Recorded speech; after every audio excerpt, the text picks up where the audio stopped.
अच्छा, अब मैं मान गई कि भगवान राम जो हैं ब्रह्म हैं। ये मिलेंगे कैसे? एक प्रश्न और बताइए ना प्रभु, उसका जवाब दे दीजिए। सिया राम को पाएं कैसे हम, कैसी विधि होगी पाने की? ऐसा क्या भाव रहे भगवन, कैसे सुधि लेंगे हमारे जैसे इंसान की? ऐसा पूछ लें, कैसे लेंगे ये सुधि, बताइए ना।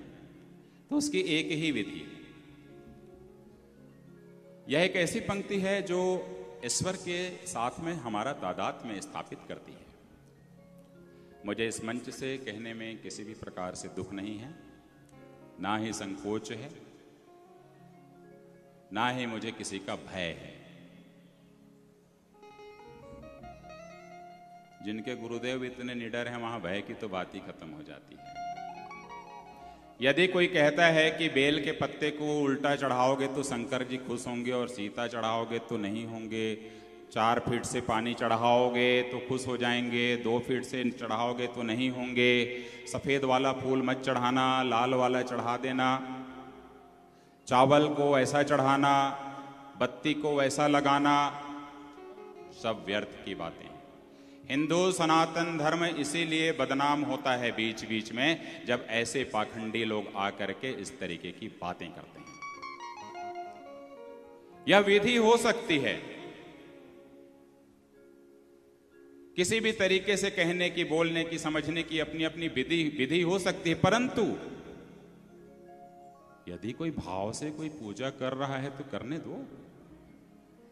भाव से तो मरा मरा मरा मरा मरा मरा कह करके वाल्मीकि जी वाल्मीकि बन गए। इसीलिए तुलसीदास जी ने, गोस्वामी जी ने इसका मंत्र दिया है ईश्वर को पाने का, जो पार्वती जी पूछ रही हैं। क्या मीराबाई जी बहुत बेलपत्ता चढ़ाई थी कि वृंदावन में जाके बहुत नाची? नहीं ना।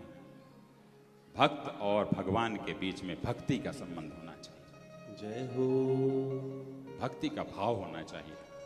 यही प्रश्न पार्वती जी कह रही हैं, और एक ही पंक्ति है जो हमें ईश्वर से जोड़ती है, और वह पंक्ति शंकर जी समाधान दे रहे हैं।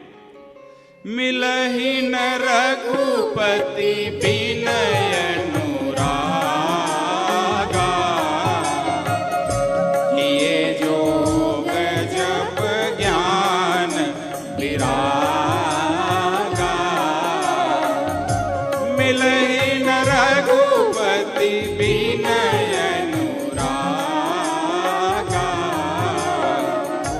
किए जो